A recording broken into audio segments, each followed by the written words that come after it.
Matuka bwanji ndithu kulikonse kumwe mukuoneranso kanema amene wa GBS and ndikulandireni program ineyi ya Morning Coffee Live News. Ndipo mawa lero muli ndine Tom Kamanga Mr. Morning Coffee.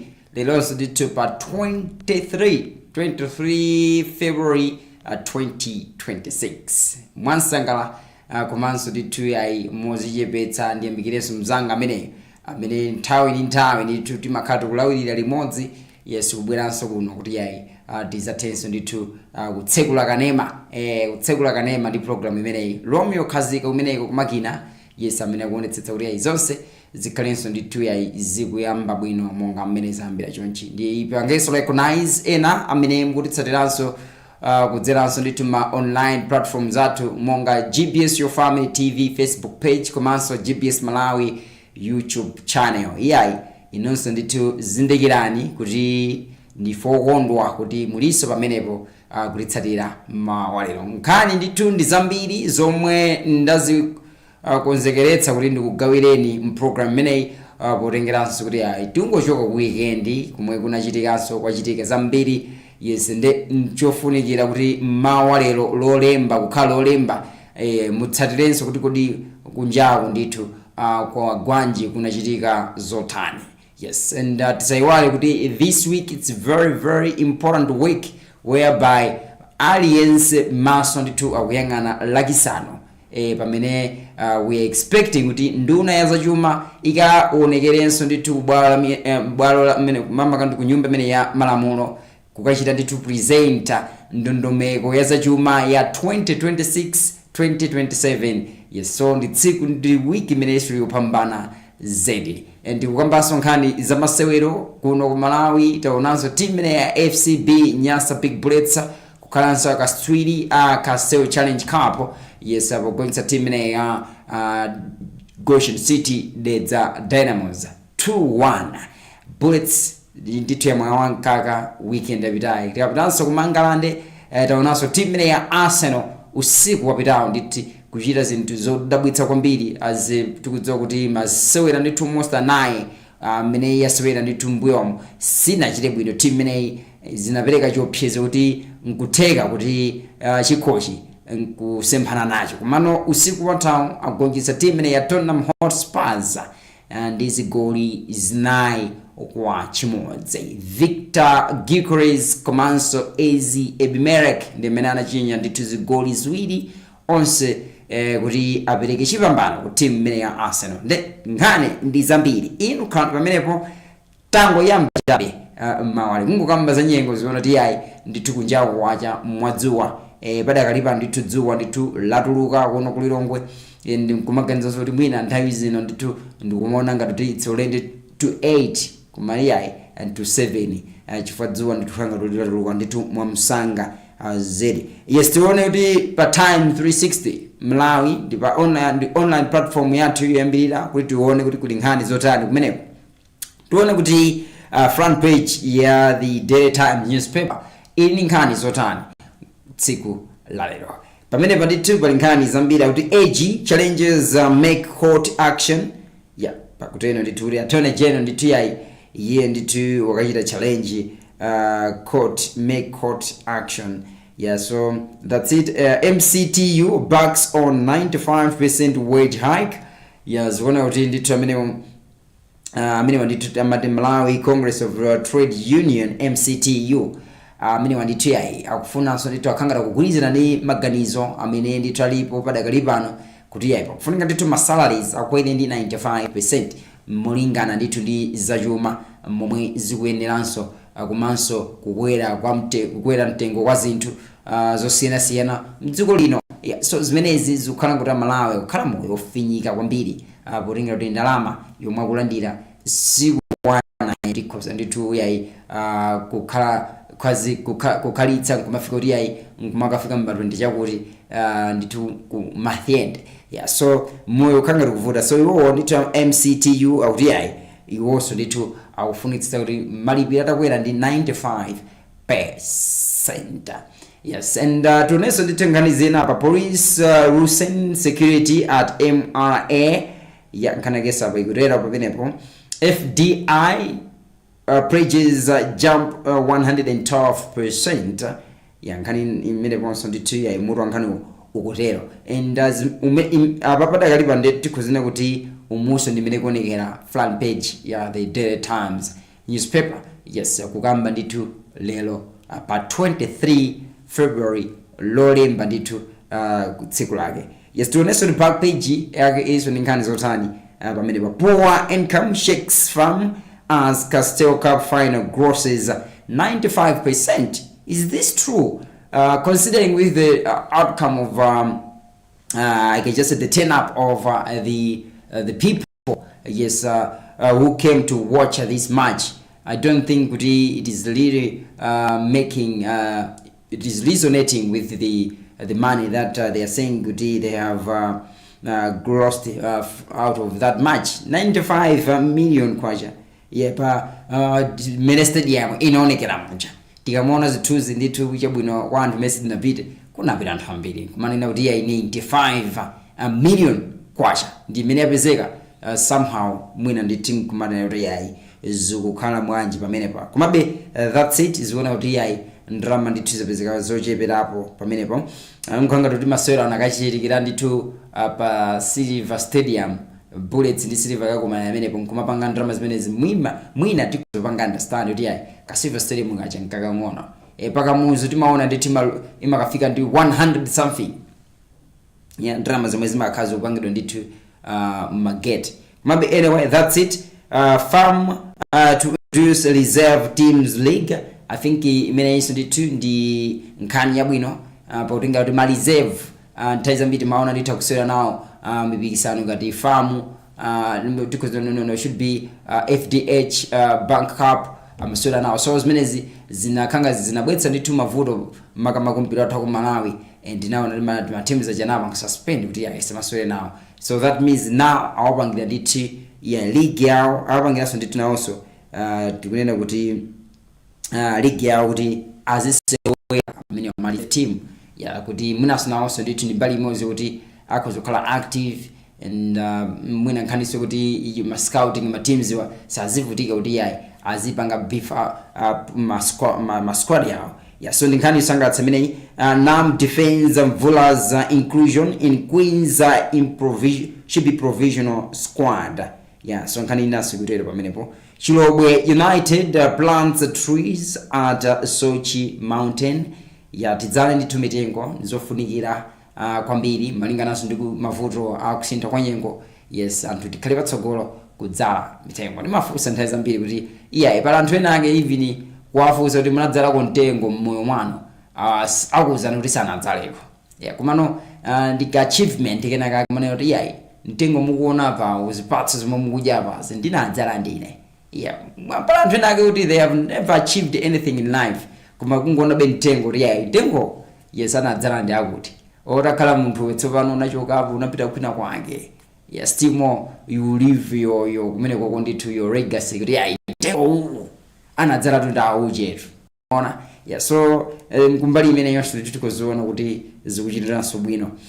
So that's it about the story. Basonkhani kuna Kuhez Sports launches a free aerobics for senior citizens. Yeah, so pada kaliba tukuzina kuti zimene zindi nkhani zomwe zili pa front page back page ya the Daily Times newspaper. Tuone nkhani zina apa kuti zikuenda motani pamene panditi pa 360 Malawi. Yes, tingona nkhani zina malando mchoncho.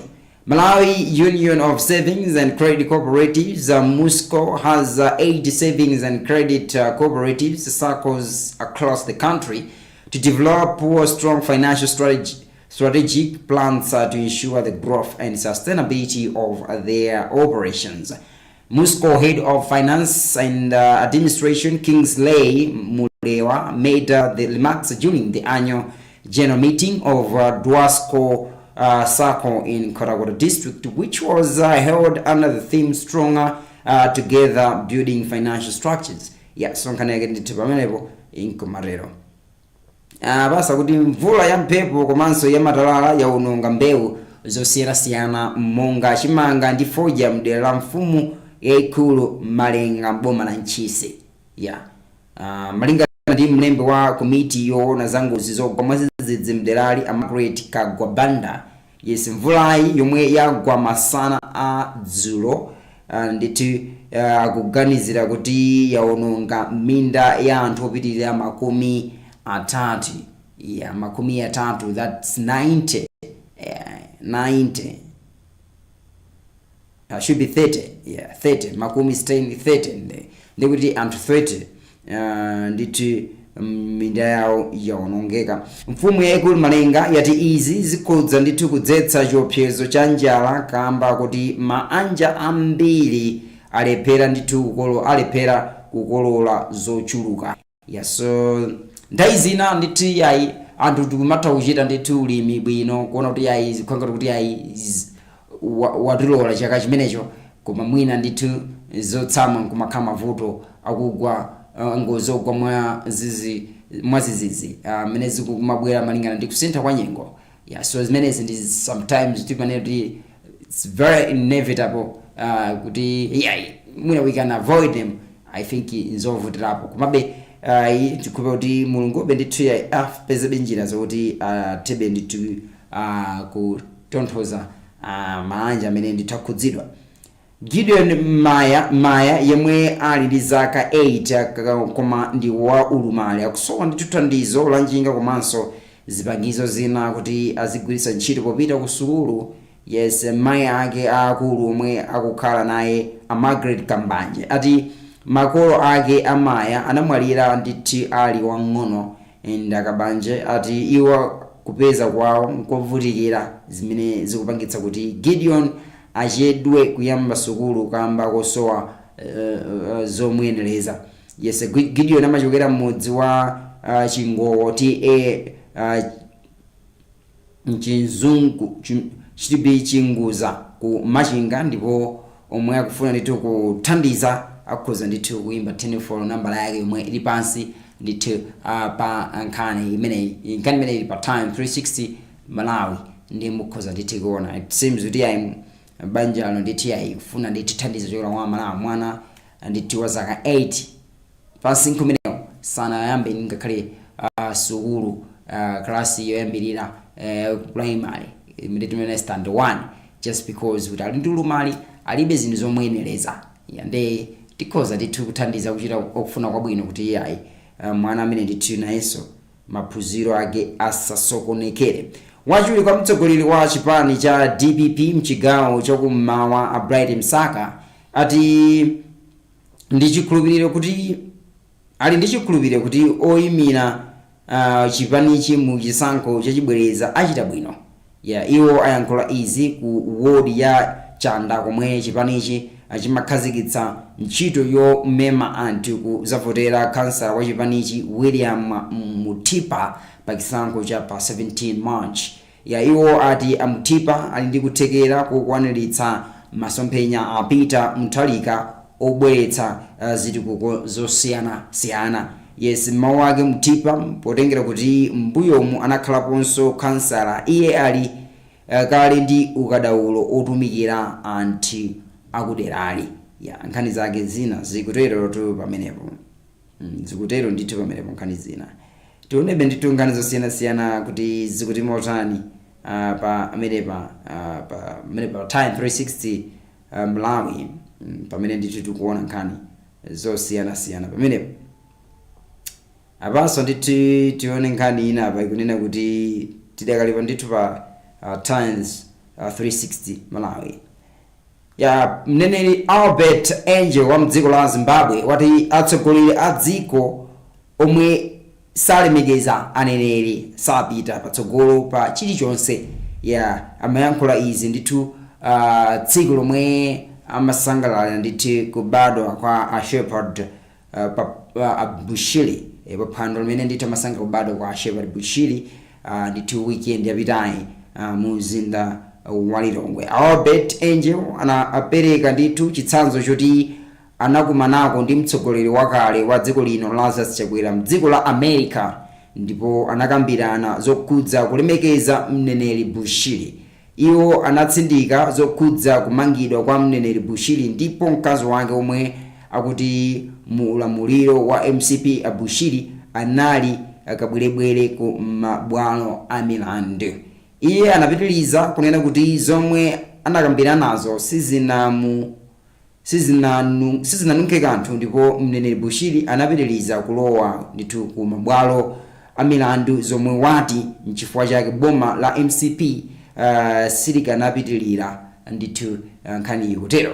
Ndipo Albert Angel wathokoza mtsogoleri wa dziko lino Peter Mutharika polemekeza mneneri Bushiri. Ya mneneri wa ku Zimbabweyu anatinso wachiwiri mtsogoleri wakale wa dziko lino Michael Usi aiwale zopikisana nawo pa chisankho za 2030 chifukwa sangaza wine. So akuti mawu a mneneri yamakhala ndithu ocherezera amacherezera zomwe ndithu anena kamene zomwe anena amazimachitika. So yes, amakamba ndithu ya kuti atsogoleri azilemekeza azineneri potengera kuti ngati iwo sakuvera ndithu kamene ulemekeza neneri amakangati kuti akugwa ndithu mu chisomo cha Mulungu. Zimayankhula ndithu Prophet Albert Angel wa ku Zimbabwe. Ndiye akuti ayi ngakhalenso mtsogoleri wakale anazasema akaveya anawawuza kuti ayi lemekezani Bushiri koma benthawi yawo amangopezeka kuti akupita ndithu mabwalo a milandu zimwe anaona kuti ayi panalibe kulemekeza. Ndi no wonder chipani cha MCP chinatuluka mboma. Komanso anauza Vice President akale Michael Usi kuti ayi 2030 asazakhala ndi malingaliro opikisana nawo yayi chifukwa iwo sangaza wine. Yeah, so that's what zinachitika kumeneko ku chisangalalo cha tsiku la kubadwa la a prophet menewa Bushiri. Yeah, so that's about the story. And this time allow me kuti ndikulengerenso ndithu pamene pa Nation Publication Limited online tionenso kuti pali zotani pamene pakuti tikati ndithu kuonera limodzi. Mongo kumbutsana iyi ndi program ya Morning Call of Live News ndipo tikufika ndithu mawa lero pa 23 February pano pakani mawa ndithu wa GBS. Tiyamikire kuti ena ndithu mutithanso kutitsatira kudzeranso pa GBS Your Family TV Facebook page komanso YouTube channel chathu GBS Malawi. Inunso ndithu yayi imvani pamenepo ndithu kuti ife ndife okondwa nanu kuti muli pamenepo. Tikuona nkhani zosiyanasiyana zomwe ndithu zachitika zikhale kuchitika mu dziko lino komanso ngakhale kunja kwa dziko lino. And this time after ndithu appreciating nkhani zomwe zinali pa Time 36 Malawi ndikutengerani ndithu pamene pa Nation Publication Limited online tionenso pamenepa pali nkhani zotani. Mneneri wa office ya zaumoyo mboma la Neno Mai Caroline Banda atsimikiza ndithu kuti ana awiri azaka 5 ndi 7 afa pomwe anthu ena 5 akulandira thandizo pa chipatala chachikulu cha bomali atadya chakudya chomwe akuganizira kuti chinali ndi chiphe. Banda ati anthuwa ndi ochokera mmudzi wa Chikula Mayembe ndithu chichipi chakulembera kwa TA Ndembe mbomali. Yeah, iwo ati 6 omwe ndi abanja limodzi komanso mmodzi yemwe ndi mzawo chabe anayamba ndithu kutsekula mimba komanso kusanza patangopita nthawi pang'ono chidyereni ndithu chakudyacho. Anthu achifundo adatengera anthuwo ku chipatala cha Matandani asana watengere ku chipatala chachikulu cha Mbomali. Yes, mneneri wati padakali pano achipatala ku chitabe ndithu kafukufuku wawo. Nkhani zina ndithu zikutero. Yes, yeah, and we are just like asking the grace and the mercy of the good Lord kuti yai fungatira anthu amenewa. Yes, kuti yai akhale bwino. Yes, so tionebe nkhani zinapo mupitirira kuti zikuti motani pamene pa amamaka Nation Publication Nation Publication Limited online. Abaso ndithu pali nkhani zina ikunena zina monga ndithu apa zinena kuti Lawyer Alexius Kamangira has dismissed Malawi Law Society's MLS explanation for denying him legal representation in a 250 million defamation case filed by Judge Kenan Manda, insisting the matter is about judicial accountability, not unpaid fees. The MOS had declined Kamangira's request, citing unpaid subscription fees for 2 consecutive years. In a response to our questionnaire, it should be Nation's questionnaire, Kamangira has described the reason as nonsense upon steal. And MOS had labeled it a personal matter, but Kamangira argues it touches on freedom of expression and the public's right to hold judicial officers accountable. Kamangira also said he was personally attacked in October 2024 and that his mother has been under surveillance for months. He reported the threats to police last year but said there has been no response.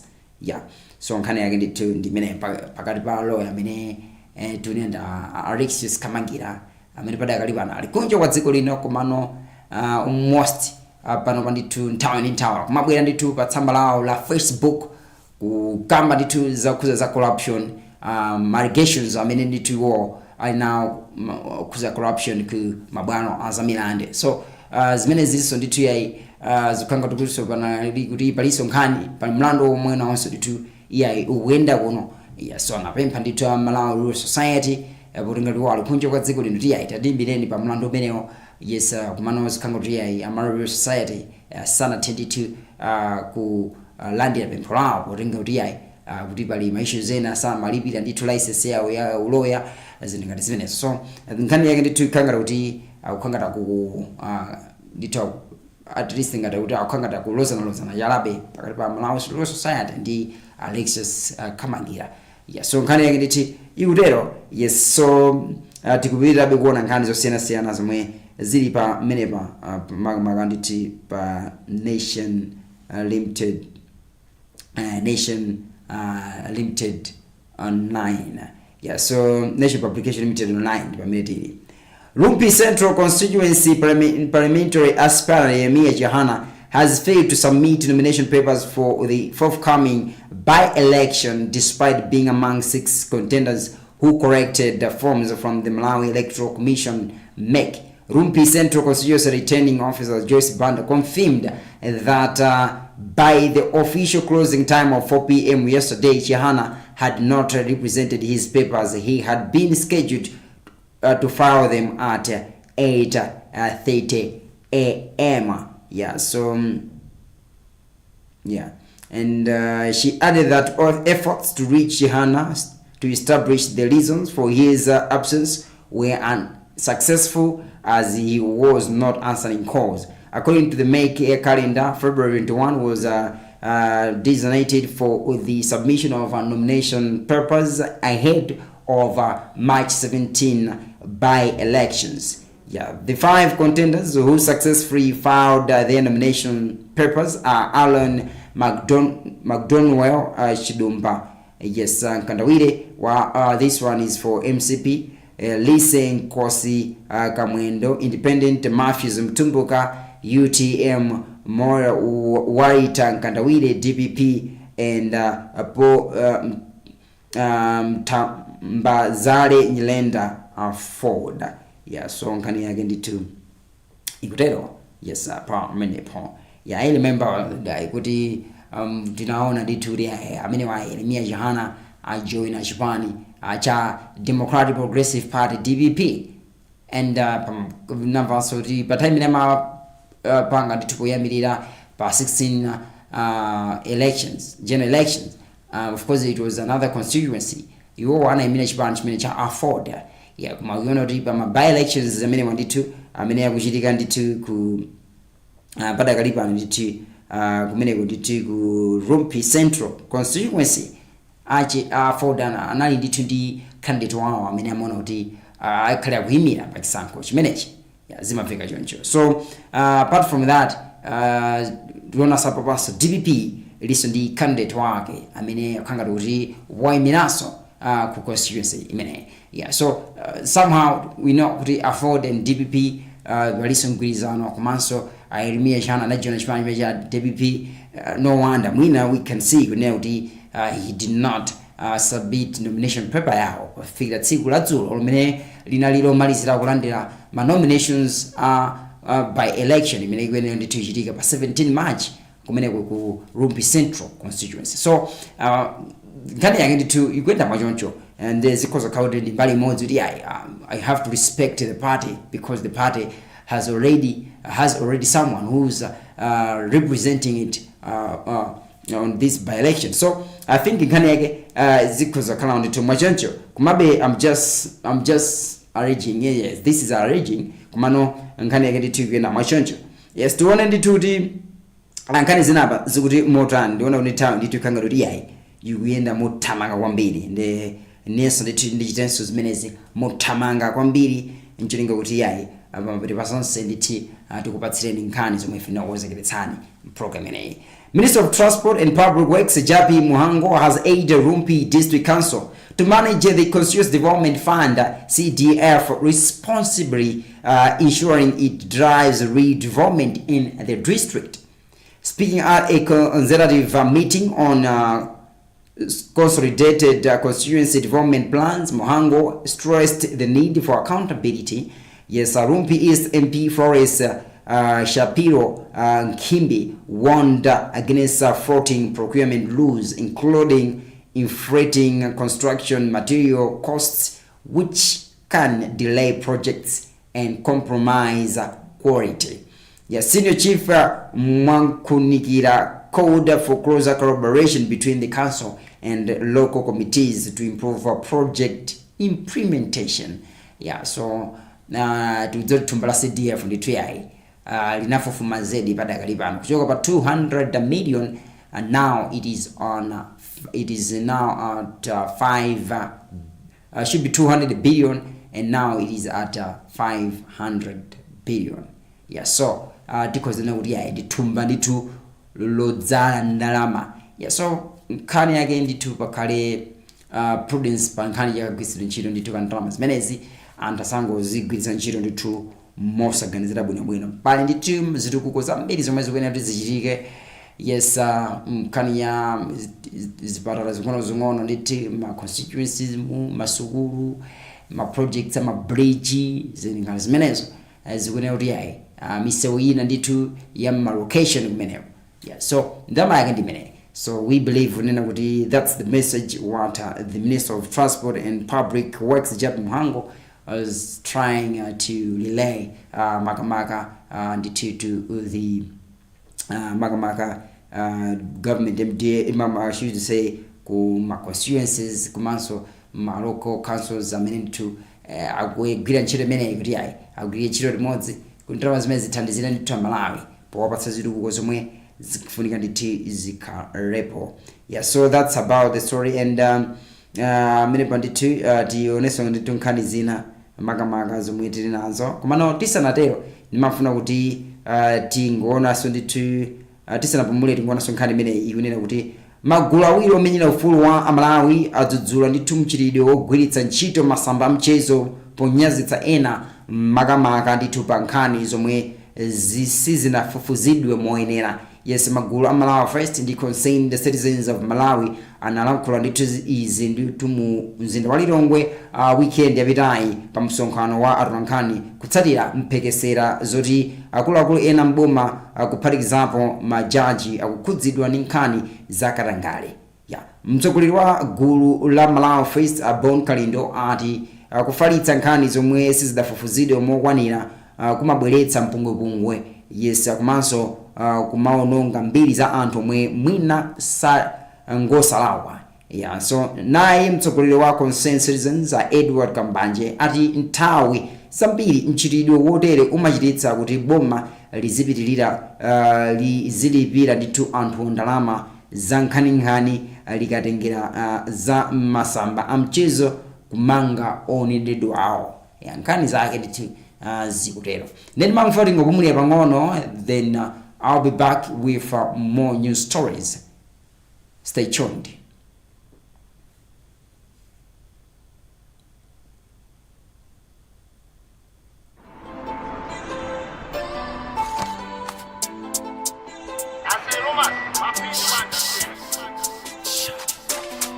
ndazuka 4am kulemba liriki kugwesa mavesi kuzimva ngati mfarisi kuza gwada vasi nkhope kusiringi kunthokoza jaja nkumuwazisa sojisti ziko mambuye bodira lelo ndaliwona dzulo tinamponda jabulelo tikampondesoke nako ndavumbuluka ndiri kukichi tukapya madzi kuchotsari matsireti 2 minutes ndasamba kimpi ndavhara magi ndatrava tukazi madhara zose ni mavanga ziwina zima mubwereka ndiye akamafusa ndi matani ndi mangori iwe umaji timapanga zimenezo kafuseya zako timapanga zimenezo fusaneba timapanga zimenezo kafuse kuligose timapanga zimenezo iwe umaji timapanga zimenezo kafuseya zako timapanga zimenezo fusaneba timapanga zimenezo kafuse kuligose timapanga zimenezo Vipi? Abula samana mizane Superstar ndo mwamba Superstar Yo Friday ndinali kasungu Saturday ndinali nzimba kufamu kuyika maungu tomato wazazadimba sindi kusanga zochita pompano ndizikulisa makala kela komuzati yewu amadalila dola za matala kobanga dola sini masankha komakojela ndi Zanzibar achina flola akufuna katapila atisi hanzi bwa mukandiwona mushopu ikanizomwe mufuna pa billboard koma ndimagona nkati ndikagona panjane ndi pa billboard timapanga zimenezo kafuseya zako timapanga zimenezo fusaneba timapanga zimenezo kafuse kuligose timapanga zimenezo bageri ndazamva hon ndi boys meneo ariziyambike dayambakala menebo Sister Julie ndikamedi kameneko ndamuuza likachoka ndimpaka madzulopo ndawela machine kuyasa system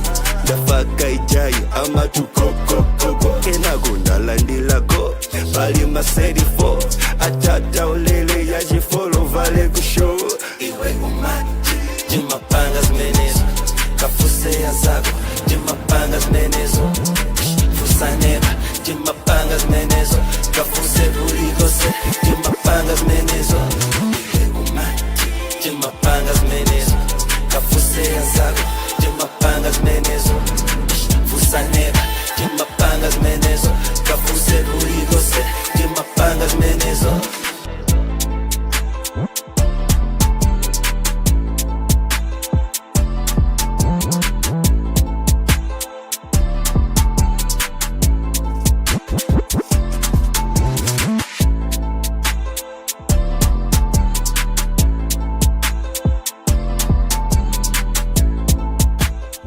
Yes, Afana sees.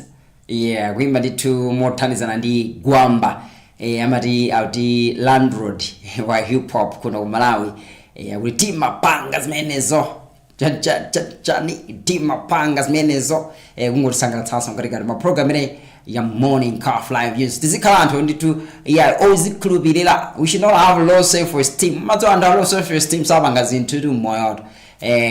Wewe kani tu wewe muntu wewe ngozikhulupirira basi zimathandiza kuti kwathi nditi kupanga zinthu ndithu izo kuti suda katho kuchita komanso mundu amene amakhala ndi confidence kwambiri amatha ndithu iye kuphunzira zinthu mwachangu chifukwa iye ndithu sakhala manyazi kucheuka fa nthawi zina cheuka chamatipangitsa kuti tikhale ndithu tikuzipanga limit kuphunzira zinthu zina zake komanso kuti mwina we can try to demonstrate zina zake zoti yeah after some time umaona kuti yeah munthu kumaona kuti the person is improving it simina nalili poyambirira ndi osamakhala anthu amene tizizionera pansi yeah mulungu ina sanampatsa tikuthekera yes monga amene nawonso akuchitira nawo ambaso ndithu muvutikira nawenso ndithu mwachonchomo so nkhani yetu should have confidence, we should not have low self-esteem of ourselves.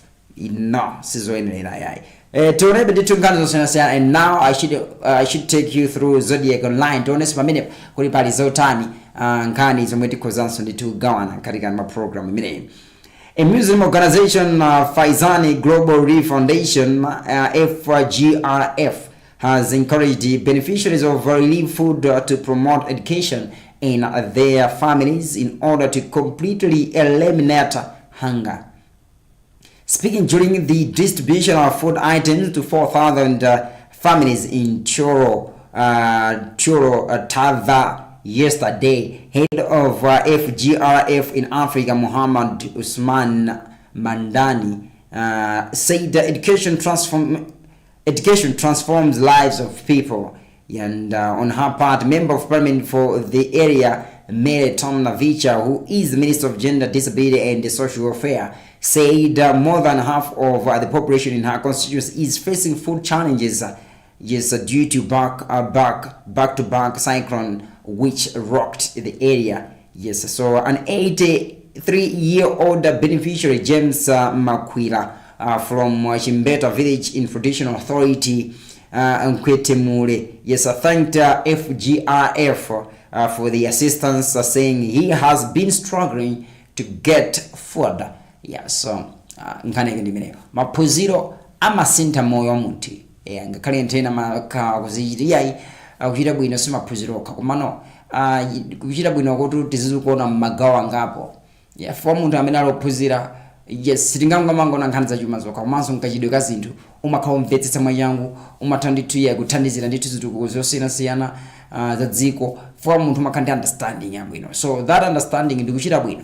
So tiyeni tikhalenso ndithu ochitira ndithu kuthandizira ana athu azikhalanso ndithu akupita sukulu sukulu apanso ndithu tione kuti nkhani zina zikuti motani apa.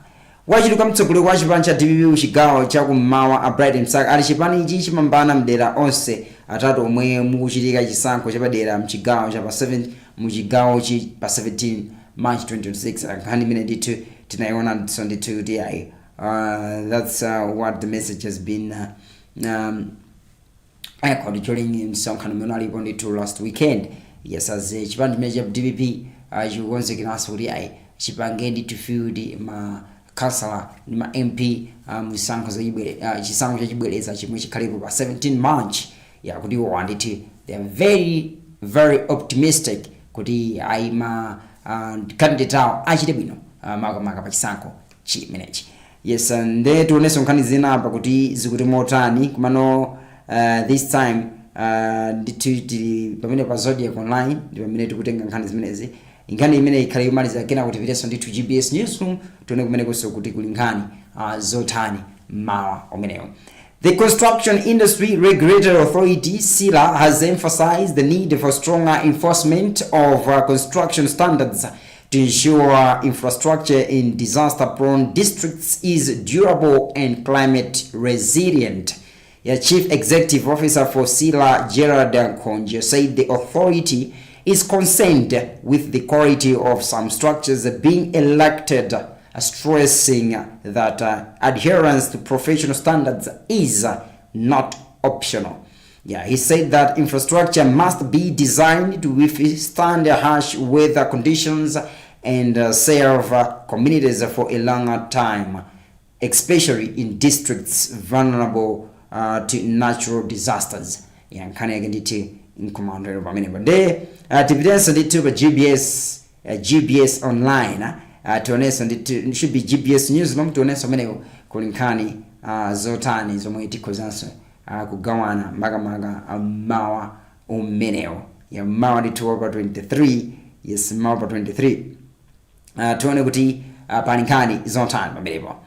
The international organization Life for a Child has supported Malawi through Kamu Central Hospital KCH with a new diabetes drug called Abisagra, which is currently used in developed countries such as United States, UK, and Australia. The development was unveiled on Friday, February 20, 2026 in Lilongwe at the hospital. Should be at the hospital when the KCH Insulin Clinic invited members of the media to appreciate how the facility is managing pediatric diabetes. We have a report. Speaking during the session, pediatric endocrinologist and KCH director Dr. Amos Segandiana described the new insulin treatment as a major boost in the fight against type 1 diabetes. He explained that Abasagra is administered once daily using a modern injection device, unlike the previous treatment which required 3 injections per day. Dr. Segandiana explained that the previous insulin regimen presented significant challenges for many children, citing long on needles, cosmetic concerns, and frequent injections required, all of which contributed to poor adherence to treatment. He added that the former method discouraged many young patients from taking their medication consistently. However, he expressed optimism that the introduction of new user-friendly device will provide compliance and lead to better long-term health outcomes. The KCH director also emphasized that improved diabetes management could significantly reduce severe complications such as kidney failure, which often requires dialysis, which is costly and limited service in Malawi. Look at even economically as a country. If we manage these children with these, if we provide this quality of care, we are likely to have a few in the next 20 years. On what? On dialysis. How much is dialysis now? How much are we struggling with dialysis in Malawi? If we are not careful, if we continue using wrong insulins in Malawi, we are likely to put most of these patients on what? On dialysis in 20 years. Because these insulins have proven in most of the African countries that they're not the best insulins, and most of the children, they end up having what? A lot of complications. This is the future. He also further called on the media and other stakeholders to intensify advocacy efforts to raise awareness about diabetes and the service available at KCH. This podium acts as a source of advocacy, and that's why we want you to make sure you become advocates for this condition. You have seen that little girl from Kasungu. I had to talk to MBC to ask them to come, to find them and bring them to the hospital. You see the power also of social media and media platforms, which are helping patients to seek care. And this is why this is very important also to capture, so that people out there know that there is a service elsewhere that is excellent, effective and efficient for children with diabetes in Malawi. One parent, Chikondi Mataya, expressed optimism about the new treatment, saying the previous regimen was difficult for her daughter. Timuthandize makamako kubaya amava kupweteka thaizina mwinaso safuna nkomwe kuti timubaye. Most of the time, she refused to receive the injections because of the severe pain. Nevertheless, she is happy with the assistance we provide. Since we began coming here, her health has improved significantly compared to before, when she was becoming malnourished.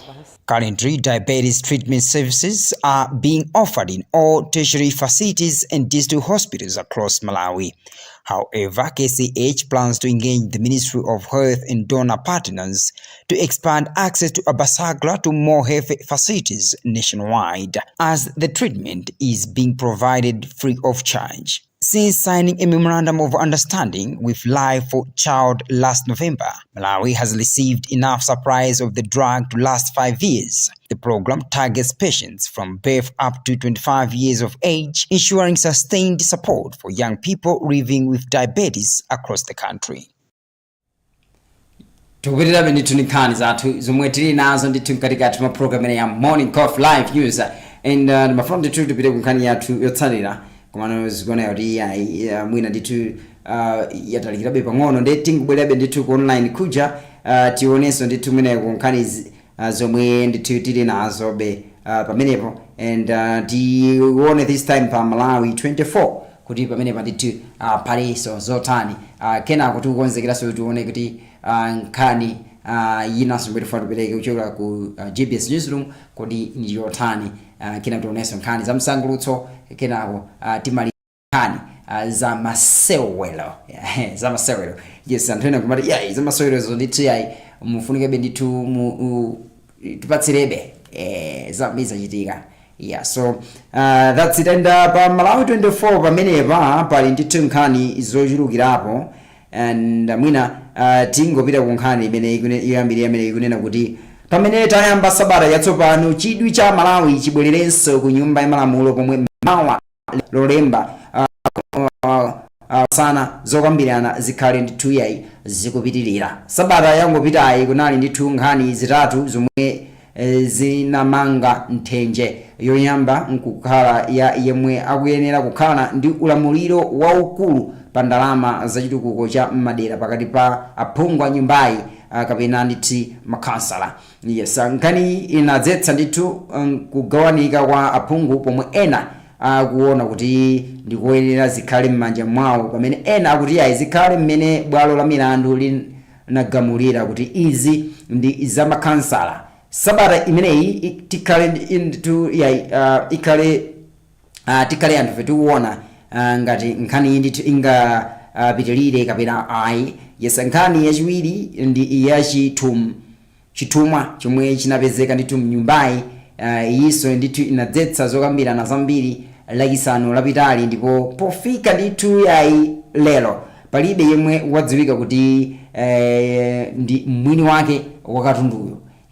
Yes, nkhani yomaliza ndi yomwe inavuta sabata yatha. Yes, ndi yakunyanyala kwa aphungu a MCP kutsatira ndithu kulandira chilango kwa anzawo asanu kuti asakhale nawo mu zokambirana za tsikuli atapezeka ndithu olakwa ati kamba kuyambitsa mpungwepungwe. Yes, kunyanyalaku kunapangitsa wachiwiri kwa mtsogoleri wa nyumbayi Shadrack Namalomba kudabwa kuti zitheka bwanji anthu kuonetsa umodzi wawo kwa anthu omwe alakwira lamulo ndipo alandira chilango. Yes, sabata tikulowa chidwi chikhalapo ngati zoteri zichitike kapena ayi yakutengera ndemanga za anthu masamba a mchezo omwe adadabwa kuti zayamba liti aphungu achipanichi kunyanyala zokambirana chonsecho nthawi yomwe anali mboma akazuzula mchitidweyo ponena kuti umaonetsa kusakhwima pandale komanso wiwala ndithu udindo omwe anthu anawapatsa kumudzi.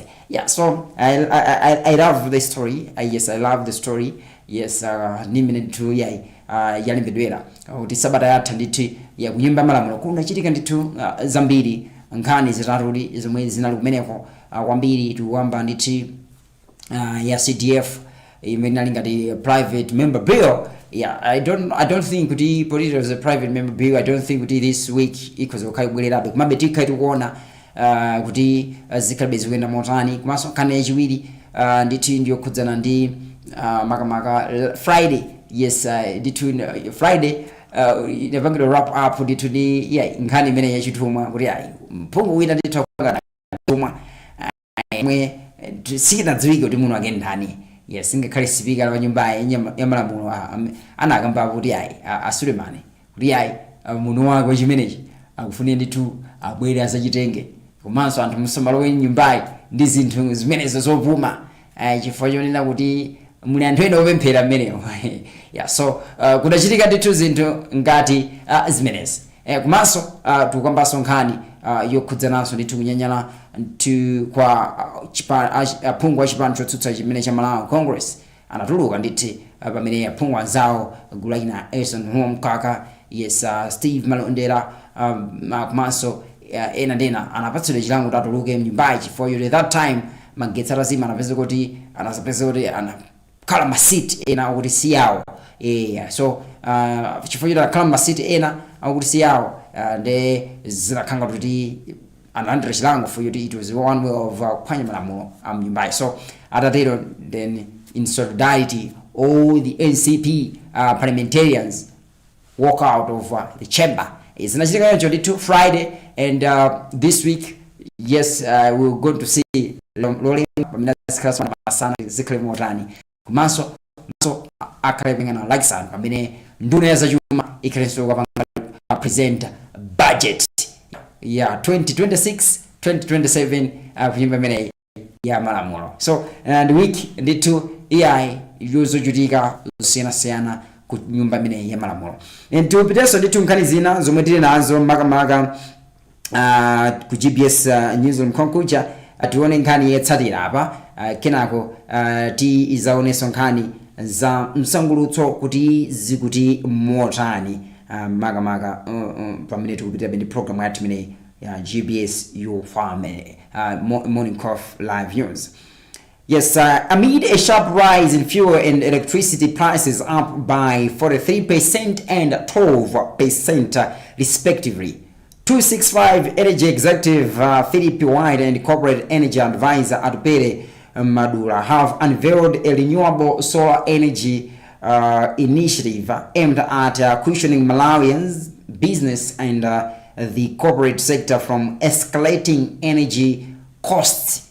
Yeah, we have this report. Briefing the press in Lilongwe, White said the initiative seeks to help companies transitioning from heavy reliance on Eskom electricity, whose power supply has often been unreliable, well as cost to diesel generators used during blackouts. He noted that frequent outages coupled with rising fuel prices have forced many businesses to increase monthly expenditures without securing sustainable long-term energy solutions. White, who also serves as 265 Energy's publicist and development manager, revealed that the company is installing affordable solar energy system and offering flexible financing options in partnership with financial institutions such as Standard Bank, Finca, and Pinnacle. The 265 mouthpiece further said the project has already benefited institutions in the education, mining, agriculture, and health sectors, helping them stabilize operations and reduce energy-related overheads. The same also happens with regards to the main grid, which is electricity, which also the hike was about 12%. With that, the mathematics is that one who is relying on main grid, which is electricity, has a huge bill by end of the month. But also when you do not have Eskom, when there's blackout, the backup, if you're using genset, it's either your genset is using either petrol or diesel, which was also increased, and that leaves a common Malawian or mostly businesses, the corporates, with no affordable alternative.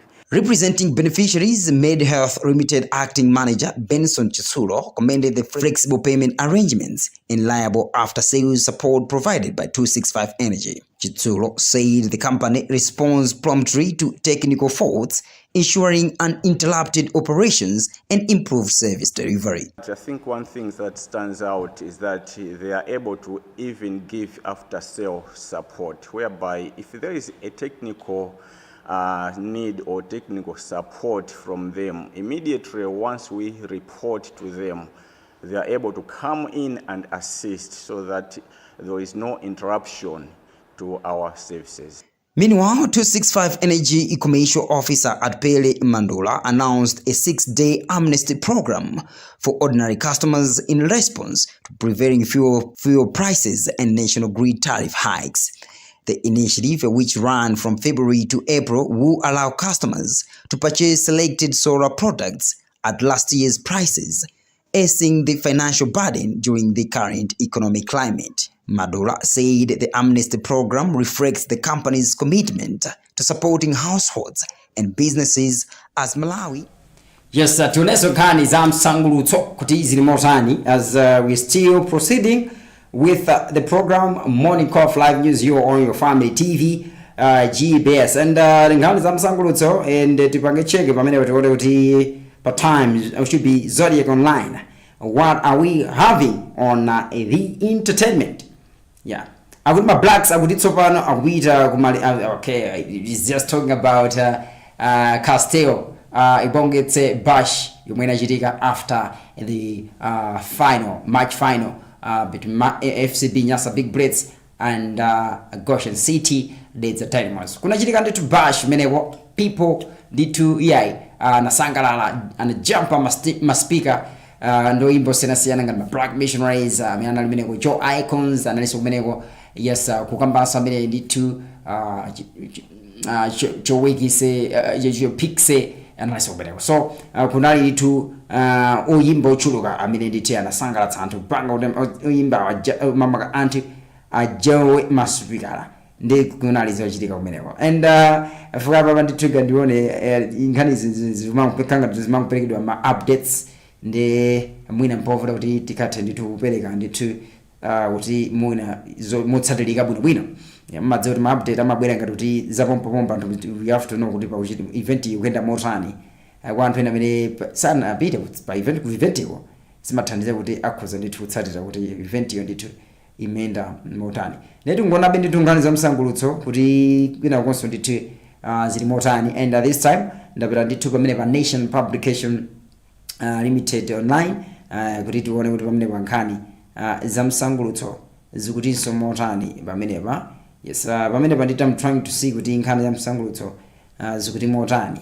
Yeah, and you know kuti timachofuna kufunafuna kuti ya msangulutso nditi yomwe tikupatsireni makamaka mkatikati ma programs athu ngati mene and pamene pandithu pakuona kuti nkhani ya msangulutso pakhanga kuti yatalikira pa Nation Publication Limited.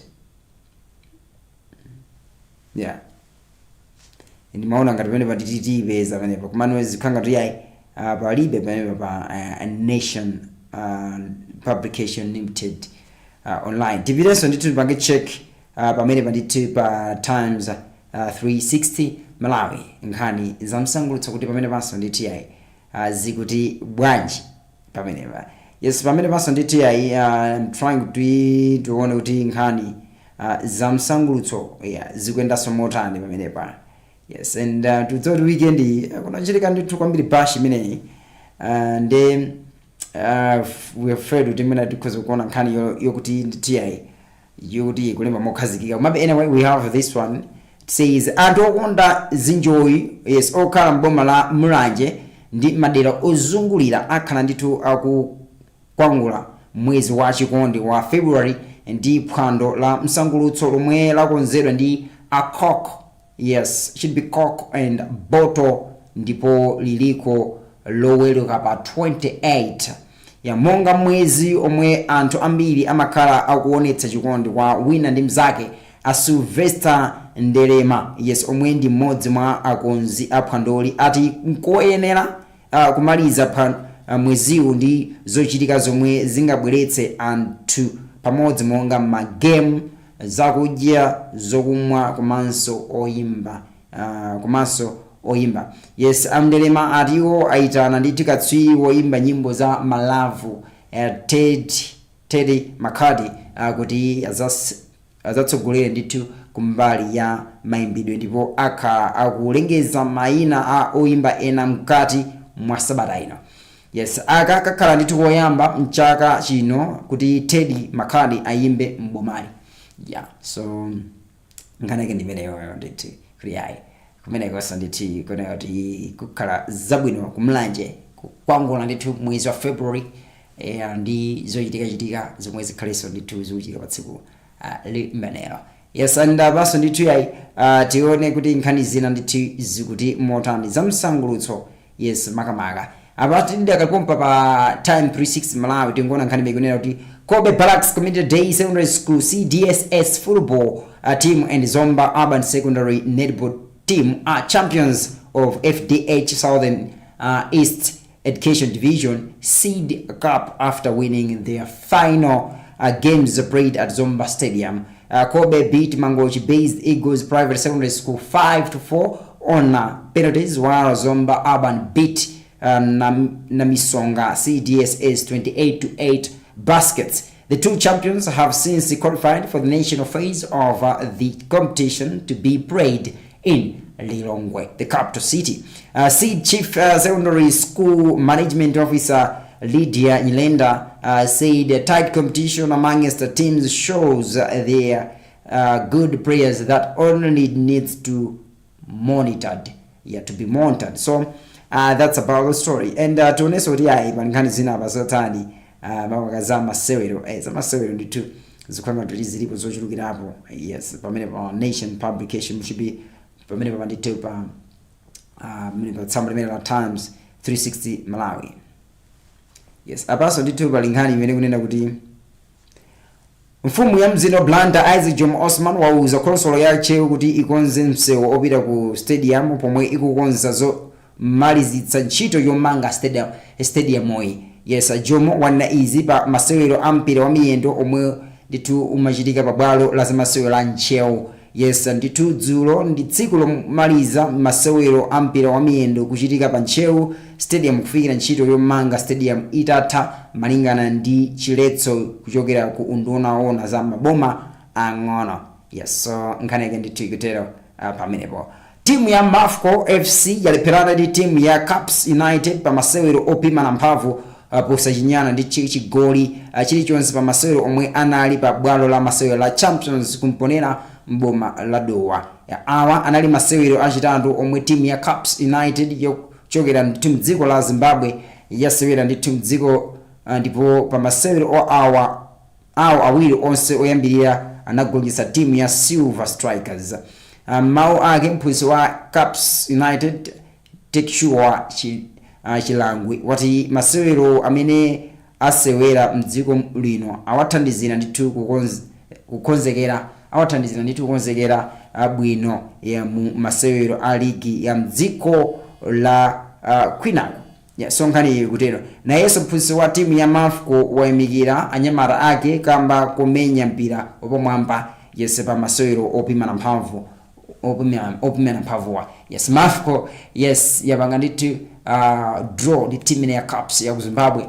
Tinayona sabata ya mbuyo timu ya Caps inakhalira ndithu timu ya Silver Strikers ya masewera osawiri kuigonyesa mapankers koma iya this time around economy chita bwino.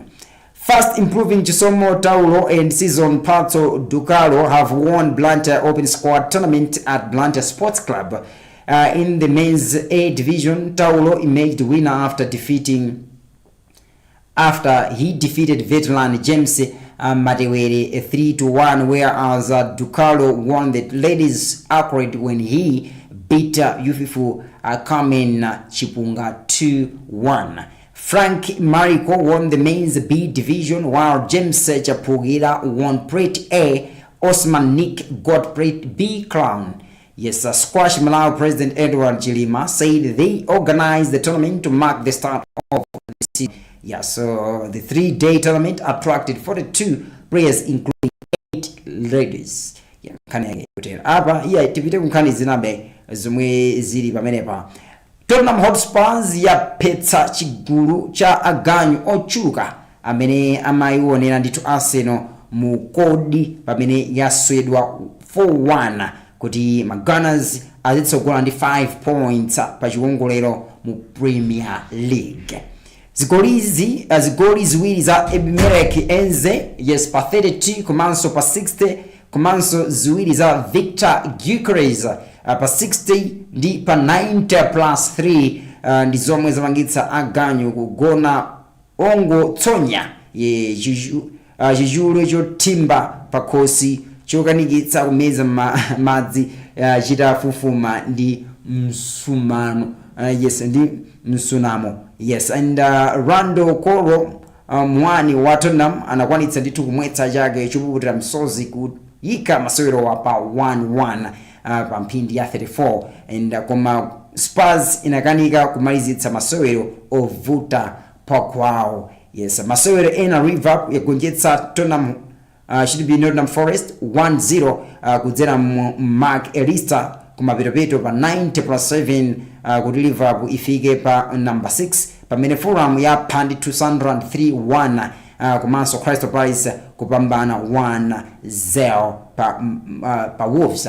Timu ya Manchester City nayonso ndithu on Saturday inakwanitsa ndithu kupambana timu ya Newcastle 2-1 masewera amene analofunika kwambiri timu ya Manchester City. Yes, nde padakali pa English Premier League yafika kuvuta kwambiri pamene tulina kuti nkhondo ili pa ndindani amene this season akhali ndithu akukhala katswiri wa chikho chimenechi cha EPL komanso mu top 4 kodi mmenemo mukhali ma teams ake oti amene amenye mu chikho chimenechi cha UEFA Champions League season mama cha season ikubwerayi. So mpungapungwe ndithu udakalipo mu English Premier League, not on the title contenders komanso tukamba top 4 kuti ndi ndani amene akhazikika amene mpona ma teams a Manchester United makaso tukamba amene Aston Villa should be Chelsea ni ma teams ena nga live up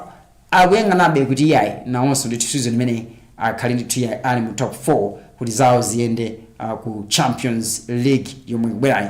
Yes, so pada kali pano ndikhoza nayo ncho tikabwera kuno kumudzi team ya FCB Nyasa Big Bullets ndakatswiri Castel Challenge Cup pamene agonjetsa team imene ya Goshen City Dedza Dynamos ndi chigoli ndi zigoli ziwiri kwa 1. Hassan Kajoke ndi imene ndithu yayi ananyamula team ya FCB Nyasa Big Bullets kugoletsa ndithu zigoli zimenezi zofunikira kwambiri kuti team ya Maule kuti akhale ndithu akutenga chikho chimenechi makamaka cha Castel Challenge Cup kachiwiri potengera kuti the first time anatenga chikho chimenechi it was in 2023 komano this time tsopano yatukamba kuti team imeneyi ndithu ya Mafco ya FCB Nyasa Big Bullets yatenga kachiwiri kuthandizira ndi zigoli zakachoka pamene chigoli choputa msozi ku team imene ya Goshen City Dedza Dynamos anachinya ndithu ndi Chikondi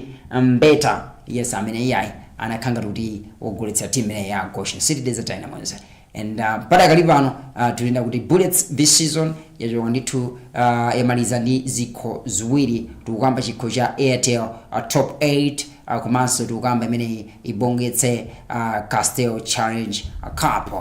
Paso lafika mapere pa zonse zomwe yayi ndinakukonzekeretsani program imene ya Morning Call Live User pano pa kanima wanu siwinanso yayi tukamba kanima imene wa GBS Your Family TV. Ndiyamikirenso ena amene mbatitsatira kudzeranso ndithu ma online platforms athu pamenepo ndithu pa GBS Your Family TV Facebook page komanso GBS Malawi YouTube channel. Ife timakhala okondwa kuzindikira kuti yayi makhala pamenepo kutitsatiranso ma programs athu osiyanasiyana pano pakanema wa GBS. Romeo Kazika ndi mzanganso amene anali kumakina kuonetsetsa kuti pamakina pa zonse zikhale zikuyenda bwino. Kufikiranso mawa pamene ndidzabwerenso ine ningoti pirizani kuona ma programs otsatira tapita.